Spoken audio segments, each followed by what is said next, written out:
안녕하세요. 저는 올해로 35살이 되는 여자입니다. 결혼한 지는 올해로 4년 차가 되네요. 남편은 저보다 2살 연상이고요. 제가 어딜 가서 제 자신이 1등 신부감이라고 말하고 다닐 정도는 아닙니다. 그저 대한민국에 거주하는 다른 사람들과 여타 크게 다를 것 없는 평범한 30대의 여자이지요. 하지만 그렇다고 해서 제가 알아서 엎드려 기어다녀야 할 정도로 결혼을 엄청 잘한 것도 아닙니다. 저희 신랑의 이름만 들으면 다 알만한 대기업에 다니고 연봉도 보너스가 잘 나오면 1억 정도로 버는 해도 있지만 제가 결혼 이야기가 오고 갈 때쯤에 망설였던 이유가 몇 가지 있습니다. 남편이 결혼을 준비할 당시에는 따로 모아놓은 저금이 없었고 남편은 회사에서 가깝게 살았기 때문에 결혼을 하게 된다면 남편 회사에서 정반대 방향에 있는 저희 회사 위치 특성상 제가 직장을 그만둬야 했기 때문이에요. 당시 남편은 33살 나이에 회사 연차수도 어느 정도 있었는데도 불구하고 따로 모아놓은 돈이랄 게 없었어요. 저는 그래도 그때까지 직장 생활하면서 모아놓은 돈이 6천 정도 되었거든요. 저는 당시 연봉이 2천 중반 정도로 얼마 되지 않는 연봉 알뜰살뜰하게 잘 모았다고 자부하지만 사실 31까지 시집 안 가고 돈 6천 모은 게 전부이고 그게 제가 알뜰하다는 증거는 되겠지만 자랑거리라고 하기엔 조금 무리가 있는 걸 너무나도 잘 알고 있었거든요. 회사도 솔직히 지금 다니는 회사가 익숙해서 그렇지 새 직장을 구한다면 비슷한 벌이로 남편 회사나 신혼집 근처에 구한다면 구할 수 있는 정도의 회사였습니다. 그래서 회사를 그만두는 건 겁이 나지 않았지만 남편이 그 나이 되도록 그 돈을 벌면서 모아놓은 돈이 하나도 없다는 게 이해가 가지를 않았어요. 그래서 남편에게 솔직하게 물었습니다. 어떻게 해서 모아놓은 돈이 하나도 없을 수가 있냐고요. 남편은 자기가 모아놓은 돈이 왜 없겠냐면서 자기 계좌 잔고를 보여주는데 솔직히 어이가 없었습니다. 남편 말처럼 남편이 저금이 아예 없는 건 아니었지만 모아놓은 게 돈이 700만 원이 전부였거든요. 그걸 누가 저금이라고 하냐고 그건 비상금으로 보는 게 맞지 않냐고 했더니 아무 말도 없이 가만히 있다가 결국 여지껏 돈 한 푼 모으지 못한 이유를 말해주더라고요. 원래는 집이 넉넉한 형편이었고 남편도 그동안 회사 생활하면서 모아둔 돈이 좀 있었다고 합니다. 시부모님은 서울 근교 신도시의 시세 괜찮은 아파트 한 채 가지고 계시고요. 그런데 몇 년 전에 아버님께서 빚보증을 서게 되면서 담보로 잡혀있던 아파트가 넘어갈 상황이 되고 만 거예요. 급한 대로 그걸 여지껏 남편이 모은 돈으로 불을 껐다고 합니다. 그렇다고 빚이 완전히 없어진 상황이 아닌 가운데 남편이 회사 생활하면서 번 돈을 가지고 그 돈을 계속 갚아나갔다고 하네요. 그 와중에 엎친 데 덮친 격으로 아버님이 뇌졸중으로 쓰러지시는 바람에 남편이 집안의 기둥 역할을 하게 된 상황이었고요. 남편 동생은 현재 해외에서 공부를 하고 있는데 그 유학비까지 남편이 내주고 있다고 하는 겁니다. 그 말을 듣고는 솔직히 결혼해야겠다는 생각이 싹 달아났어요. 모르긴 몰라도 집안의 기둥은 뽑아오는 게 아니라고 들었거든요. 그런데도 제가 남편과 결혼을 하게 된 이유는 작년부터 아버님이 많이 회복되셨다고 했고 빚도 거의 다 갚게 된 상황에서 남편의 여동생 역시 유학이 마무리되고 해외에서 인턴 생활을 시작하게 되면서 더 이상 남편이 여동생의 학비나 생활비를 남편 돈으로 보내줄 이유가 없어졌다는 게 가장 컸습니다.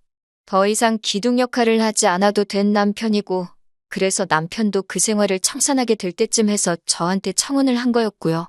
시부모님을 처음 만난 자리에서도 남편에게 도움을 많이 받았다고 하시며 부모된 입장으로 면목이 없다고 하셨고 이젠 아버님께서 건강도 되찾으셨고 어머님이 일을 하기 시작했으니 더 이상 도움받을 일이 없을 거라 하셨습니다.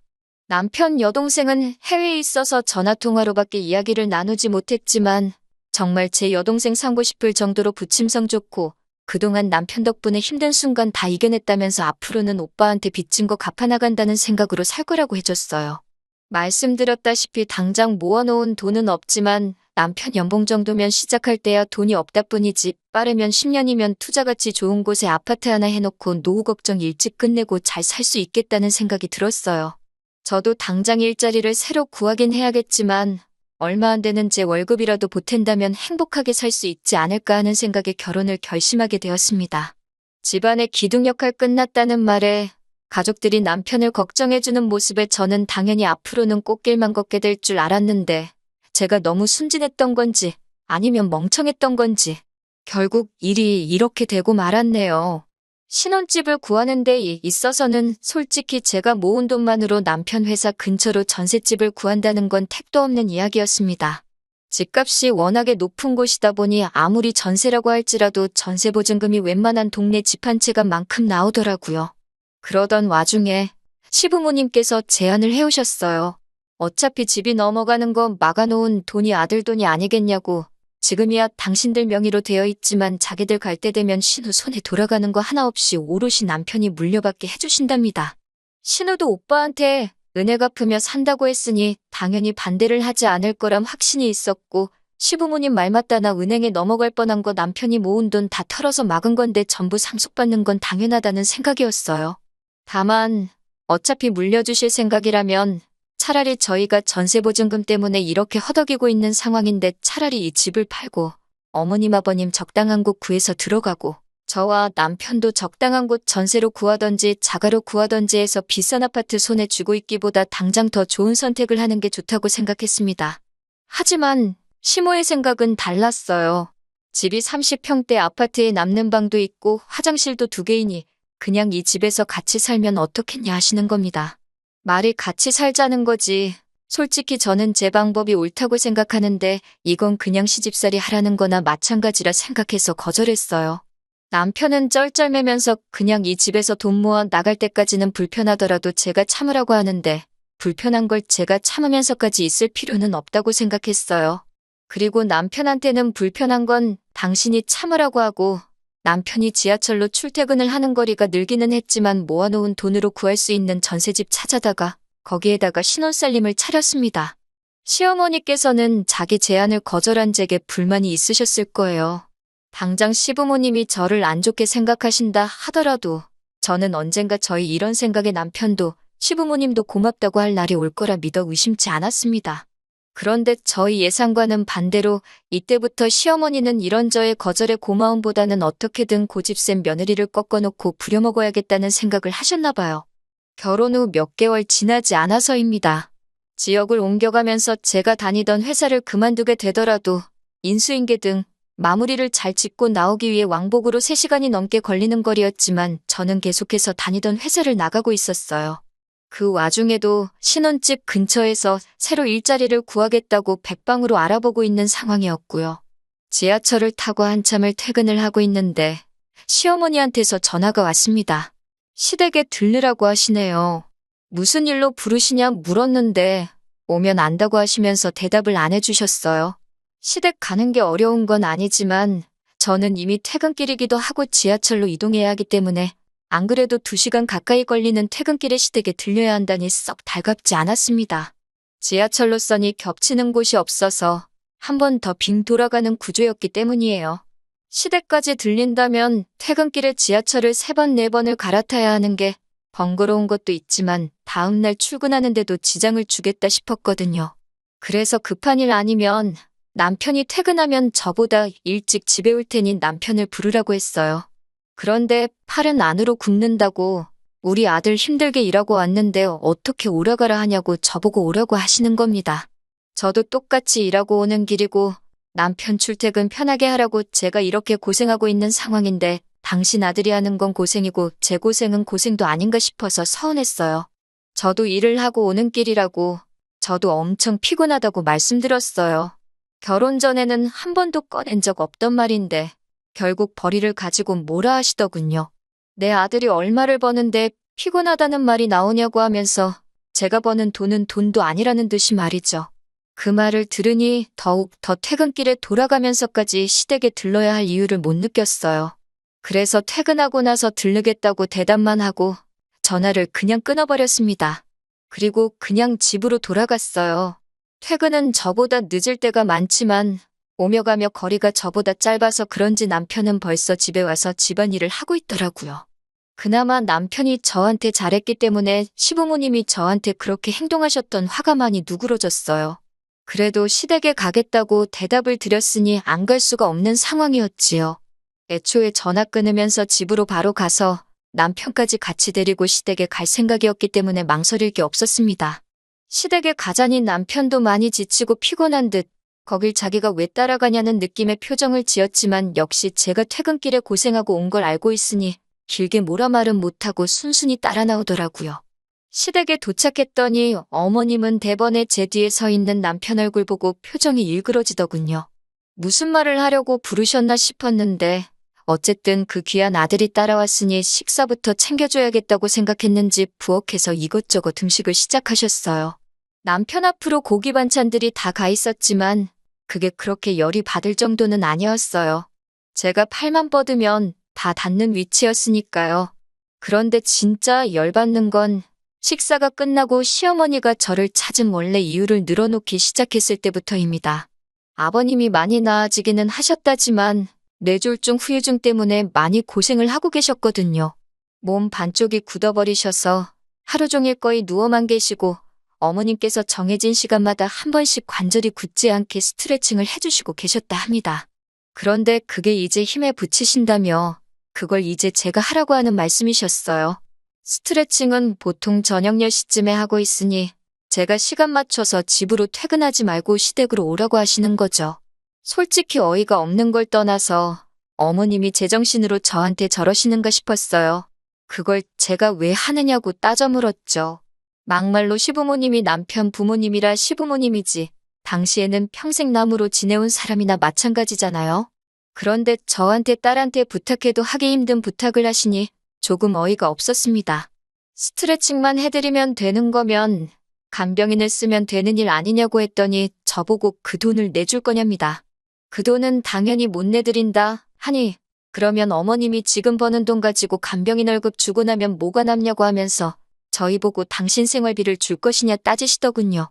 제 월급도 얼마 되지도 않으니 남편이 벌어다 주는 돈이 네 월급이다 생각하고 저보고 시아버지 병수발을 들라고 하시는 겁니다. 하루 종일 시댁 와서 막일하라는 것도 아니고 저녁에 와서 스트레칭 하는 것만 도와주면 되는데 그게 뭐가 어렵냐고 하시는 거예요. 간병인 월급도 시부모님 생활비도 드릴 생각 없고 제가 와서 아버님 병수발 들 생각도 없다고 했습니다. 옆에 있는 남편 표정을 보니 난감해하는 표정인데 그게 제 걱정에 짓는 표정인지 아니면 부모님 걱정에 짓는 표정인지는 알 방법이 없었습니다. 다만 그 상황에서 중간 역할 하지 않고 가만히 어떻게 돌아가나 구경만 하고 있더라고요. 그랬더니 시어머니가 결국 한마디 꺼내시네요. 너 이 아파트 갖기 싫으냐고 하시는 거예요. 무슨 말을 하시는 거냐 했더니 자꾸 이런 식으로 나오면 이 아파트를 당신 아들한테 물려주는 게 아니라 자기가 이 집을 팔아서 노후자금을 하든 나라에 주고 연금을 받아먹든 하겠다는 겁니다. 유산을 핑계로 거의 반협박이나 다름이 없었죠. 그런데 생각해보니 제가 손해볼 것도 없겠더라고요. 100세 시대라고 하는데 어머님 아버님 앞으로 30년은 너끈하실 테고 제 연봉이 어디 가서 자랑할 만한 금액이 아닌 건 알지만 30년 모으면 이 아파트 한 채 정도는 못 살 돈도 아니었으니까요. 그리고 애초에 남편이 아니었으면 은행에 넘어갔어야 할 집인데 그걸 가지고 주네 안 주네 하시면서 저를 부려먹을 생각을 하시니 앞으로 이걸 가지고 몇 년을 더 울고 먹으실 바에 필요 없다고 못을 박는 게 나을 것 같아서 집을 팔아서 간병인을 구하시든 알아서 지지고 볶으시라고 강하게 한마디 하고 나왔습니다. 집에 오는 길에 남편은 제 눈치를 보면서도 말을 아끼고 있었는데 대충 이야기를 나눠보니 그 집을 상속 못 받게 돼도 상관이 없냐고 하면서 자기 평생 번 돈이 들어간 집이다 마찬가지라며 아쉽지 않냐고 하는 거예요. 그래서 남편한테도 한마디 했습니다. 그 아파트 때문에 당신 마누라 평생 시댁에 종살이 시킬 생각이냐고.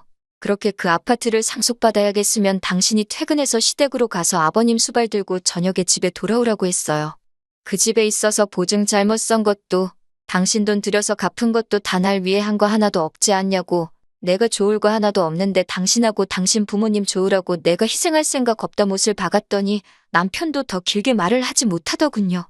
아무튼 자연스럽게 그날을 기점으로 시댁하고는 척을 지는 정도까지는 아니지만 거의 교류가 없이 지내게 되었습니다.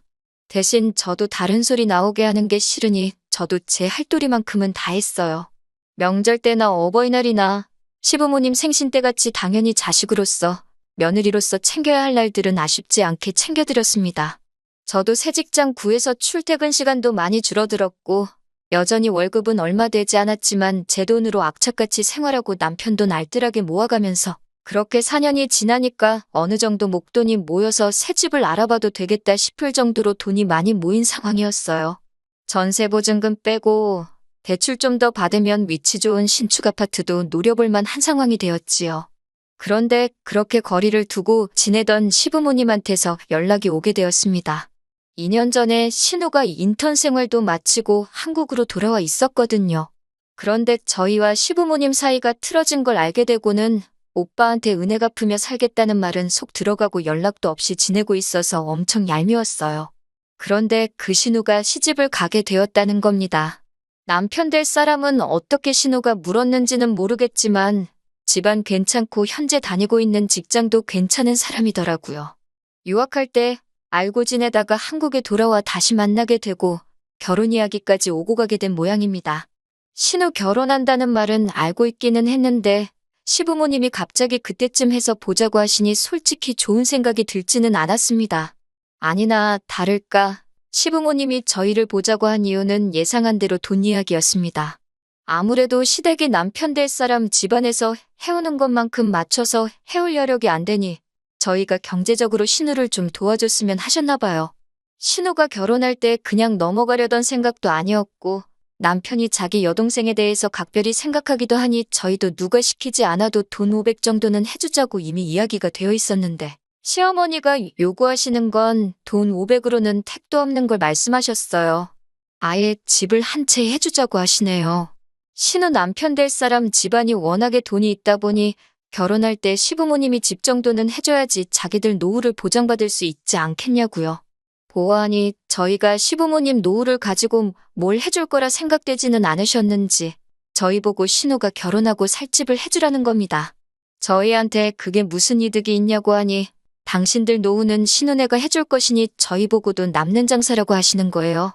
그게 어떻게 남는 장사냐고 했더니 또 시부모님 만능 해결책이나 마찬가지인 집 이야기를 하시는 겁니다. 너희는 또 이만큼 돈을 모을 수 있지 않느냐고 하시면서 우리 살 날이 남으면 얼마나 남았냐고 당신들 노후에는 생활비는 신우한테 타서 살다가 지금 살고 계신 집을 남편에게 상속해주면 되지 않겠냐고 하시는 겁니다. 애초에 결혼 전부터 그 집은 남편에게 물려주시기로 말했던 것이었는데 이제 와서 또 그걸 조건 삼아 저희 돈을 뜯어가려 하시니 어이가 없었어요. 그리고 당장 어머님하고 사이 틀어졌다고 해서 한국 돌아오고도 저희한테 연락 한 번 없던 신우였는데 자기도 권리가 있는 부모님 유산을 순순히 포기를 하겠어요? 아마 진흙탕 싸움이 나도 충분히 날 것 같은 상황이었지요. 그래서 저는 아무리 생각해도 저희한테 좋은 게 하나도 없지 않느냐고 거절을 했어요. 평소 때는 이런 상황에서 말 한마디 안 하는 남편인데 남편이 한마디를 거들더라고요. 거기서 남편이 제 편을 들어주며 같이 싸웠다면 이혼까지는 생각 안 했을 겁니다. 그런데 남편은 시어머니 말이 틀린 게 없다면서 저보고 다시 생각해보면 안 되겠냐는 거예요. 당장만 봤을 때도 엄청 손해보는 장사이지만 저희가 시부모님 집을 상속받았을 때 신우가 가만히 있을 거라는 보장이 있냐고 따지니 남편이 그러면 지금부터라도 우리가 시부모님을 모시고 살면 되는 일 아니겠냐고 하는 겁니다. 생활비는 신우가 주고 시부모님 모시고 사는 걸 우리가 하고 있으면 되는 거라고. 그렇게 되면 신우가 살 집을 우리가 해주는 거나 마찬가지고 신우도 생각이 있으면 그 돈을 탐내지 않을 거라고 하는 거예요. 4년 생고생 해가며 집 살 돈 만들어놨더니 그 돈으로 신우 집 사주고 10월들 시어머니와 거동불편하신 시아버지를 모시고 살자고 하니 어이가 없었습니다. 기둥도 이런 기둥이 또 없고 효자도 이런 효자가 또 없었네요. 집안의 기둥 노릇 다 끝났다는 말 믿고 결혼했더니 알고 보니 당장 본인이 기둥 노릇을 그만둘 생각이 없는데 그럴싸한 상황만 만들어 놓고 나를 속였다는 생각이 들었어요. 그래서 이혼했습니다. 이 경우 조금만 더 고생하고 아이를 갖자고 계획하고 죽자고 열심히 일하며 돈을 모았던 게 오히려 저한테는 전화위복이 되었네요. 그나마 다행인 건 제 월급이 남편에 비해 많이 적은 편이기는 했지만 전세보증금이 전부 다 제 명의로 되어 있었다는 점과 공동의 재산증식에 제가 기여한 바를 인정받아 여태껏 모은 돈의 절반은 아니지만 꽤 많은 부분을 분할받을 수 있었어요. 거기에 부모 봉양을 강요했던 게 귀책 사유로 인정받을 수 있어서 모자란 부분은 위자료 청구를 해서 뜯어올 수 있었네요. 모아놓은 돈 빼앗기고 당장 신우 시집 보내주려던 돈도 못 해주게 되니 아쉬웠는지 그제 와서 이혼은 없던 일로 하면 안 되겠냐고 하고 시부모님도 그냥 이제 당신들 집 팔아서 작은 집 구해 살 테니까 용서해달라 제 다리를 붙잡았지만 이미 찍어 먹어봐서 똥인 걸 아는데 그걸 구태여 한 번 더 먹어보는 사람이 어디 있겠어요?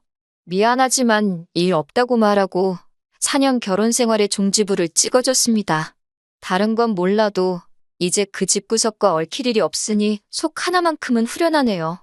요즘 이혼한 거 흠으로 치는 사람이 어딨냐고 하는데 그거야 남의 일이지 이혼한 제 입장에서는 사실 무거운 꼬리표이기는 합니다.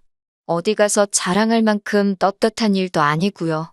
하지만 이제 와서 제가 어떻게 할 수 없는 일이기도 하니 지나간 일을 후회할 바에야 앞으로 제가 더 잘 되기 위한 방법을 찾는 게 저에게도 더 좋은 일이고 욕심부리다가 저 같은 좋은 아내, 좋은 며느리 놓치게 된 그 집구석에 해줄 수 있는 최고의 복수가 아닐까 싶습니다. 긴 이야기 들어주셔서 감사합니다. 오늘의 사연은 여기까지입니다. 구독과 좋아요, 알람 설정해주시면 앞으로 더 좋은 사연으로 찾아오겠습니다. 감사합니다.